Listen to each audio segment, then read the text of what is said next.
Salam, puji Tuhan kita masih bisa berjumpa kembali. Semoga kita semua sehat.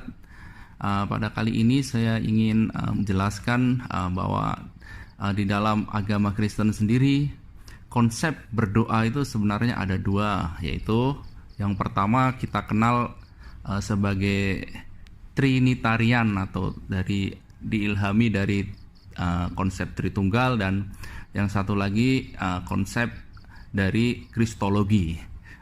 Dari Trinitarian atau dari Tritunggal ini konsepnya sebenarnya memang digunakan umat Kristen itu secara keseluruhan ketika berdoa pada acara-acara resmi atau gereja, di dalam gereja atau dalam ibadah atau dalam siji atau kita berdoa seorangan. Doa secara Trinitarian ini adalah di mana kita berdoa menurut konsep, yaitu penciptaan juga. Semua di dalam kekristenan adalah cara berdoa, cara kembali, cara menyembah itu semua berlandaskan satu, yang disebut konsep penciptaan, yaitu di mana Allah menciptakan segala sesuatu dengan berfirman dan memberi hidup dengan rohnya itulah. Jadi konsep inilah yang mengilhami juga di dalam cara manusia, cara orang Kristen kita ketika kita berdoa. Jadi pada acara, misalkan acara-acara semi di gereja, kita biasa menggunakan doa konsep Trinitarian ini, yaitu melalui bimbingan Roh Kudus kita berdoa kepada Bapa di dalam nama firman Allah atau di dalam nama Yesus. Itulah di mana konsep penciptaan, yaitu yang pertama dari Bapa, kemudian firman Allah yaitu Yesus, dan kemudian dari Roh Kudus. Dan konsep ini juga kita ambil untuk kita cara berdoa, yaitu dari bimbingan Roh Kudus kita berdoa kepada Allah Bapa melalui Yesus atau di dalam nama Yesus. Jadi ini konsep yang disebut doa Trinitarian atau Tritunggal.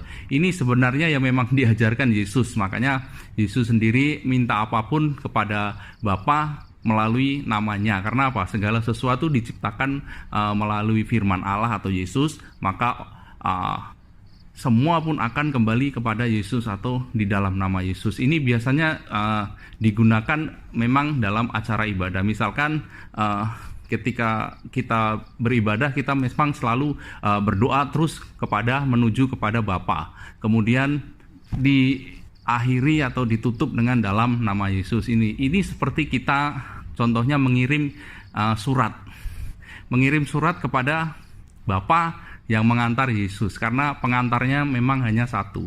Siapa yang mengajar itu adalah Roh Kudus. Makanya di dalam kunci pokoknya doa Trinitarian itu adalah melalui bimbingan Roh Kudus manusia berdoa kepada Allah Bapa di dalam nama Yesus. Misalkan contoh doa Trinitarian di dalam gereja biasa, kalau kadang-kadang kita ya semua menggunakan konsep inilah, yaitu kiranya misalkan bunyinya seperti ini. Kiranya damai sejahtera daripada Allah Bapa menyertai kita melalui putranya yang tunggal, yaitu Tuhan Yesus Kristus, dan persekutuan di dalam Roh Kudus. Nah, itulah doa Trinitarian. Nah, sedangkan doa yang satu adalah doa Kristologi. Kristologi itu karena apa ya? Doa ini adalah karena Yesus itu berpribadi. Jadi dan segala kuasa itu kan sudah diserahkan kepadanya. Makanya kita meminta terus kepada Yesus boleh. Kenapa? Karena dia memang berpribadi dan Bapa sudah memberi kuasa mutlak kepada dia. Tapi kalau doa, misalkan doa Kristologi itu biasa kita gunakan ketika kita doa di dalam kamar, ketika doa makan atau doa-doa yang mungkin bersifat pribadi lah kepada Tuhan. Tapi jangan lucu kan kalau doa Kristologi itu bukan jangan lah. Sekurang-kurangnya kita paham. Doa itu apa? Misalkan kita umpamakan doa itu menghantar surat kepada seseorang.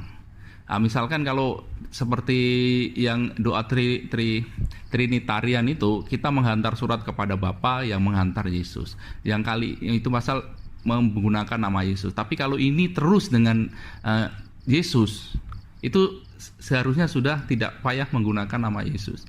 Karena apa? Ini sudah terus dengan Yesus. Kau menghantar surat kepada Yesus ya, itu terus kepada Yesus itu. Jadi ini doa biasa kita gunakan secara tidak resmi, macam acara-acara ya seperti yang saya jelaskan tadi, makan acara ya mengeluh doa dalam mengeluh atau curhatan kepada Tuhan itu.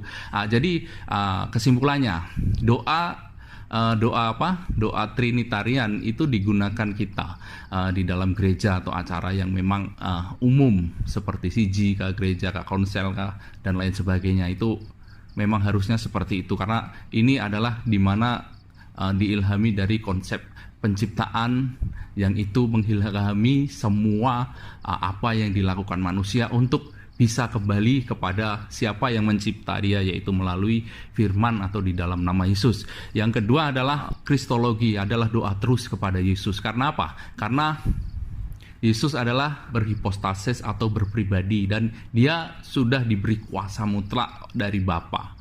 Jadi itulah dua konsep doa di dalam kekristenan. Mungkin cukup itu dan Tuhan memberkati.